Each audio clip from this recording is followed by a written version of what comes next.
नमस्कार मित्रांनो मी प्रदीप तारमाळे आपणा सर्वांचे एका नवीन व्हिडिओमध्ये सहर्ष स्वागत करतोय। मित्रांनो, आपण पाहाल तर FRP रक्कम वाटप न करणारे जे असे साखर कारखाने त्यांच्यावरती कारवाई करण्यात आलेली आहे। तब्बल 28 साखर कारखाने त्यांच्यावर कार्यवाही झालेली आहे। त्यामुळे नक्कीच आपली जी प्रलंबित रक्कम आहे ती येत्या काही दिवसांमध्ये आपल्याला प्राप्त होण्याची शक्यता वर्तवली जाते। सविस्तर जे अपडेट्स आहे ते पॉईंट टू पॉईंट या व्हिडिओमार्फत कव्हर करण्याचा एक प्रामाणिक प्रयत्न केला जाणार आहे। असेच व्हिडिओ घेऊन येत असतो। चॅनेल लगेचच सबस्क्राईब करून ठेवा।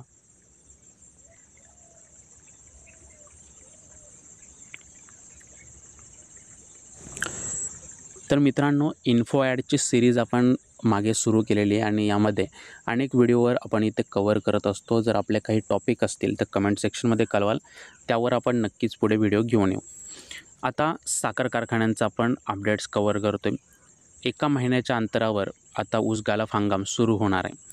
ठीक आहे, तर मागील गालफ हंगामातील तब्बल 42 कोटी रुपयांपर्यंत रक्कम थकीत आहे।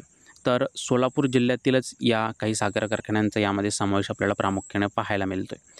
पुढे पाहाल तर मागील जे हंगाम होता त्या हंगामात 54 कारखानदारांनी रक्कम थकवलेली आहे आणि आता 28 कारखान्यांवर RCC अंतर्गत कार्यवाही करण्यात आलेली आहे। त्यामुळे नक्कीच जी प्रलंबित रक्कम आहे या कारवाईनंतर ते आता वाटप सुरू होईल। काही दिवसांमध्ये आपल्या खात्यावर रक्कम येऊ शकते याची शक्यता वर्तवली जाते।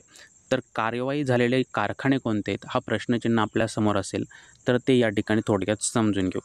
28 साखर कारखान्यांचा समावेश आहे, त्यामुळे थोडक्यात समजून घेऊ। यामध्ये मातोश्री शुगर याचा समावेश पाहायला मिळतो आहे।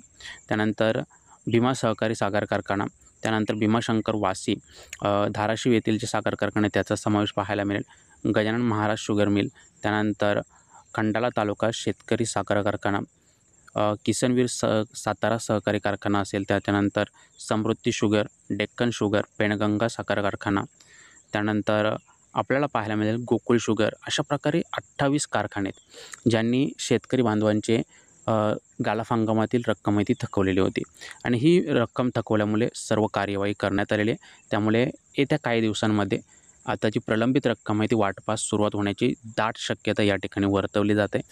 थोडक्यात अपडेट्स या ठिकाणी इकडे कव्हर केलं। पुढे अनेक अपडेट्स आपण घेऊन येऊ। तूर्तास एवढंच। माहिती समजली असेल तर लाईक करा। जय हिंद।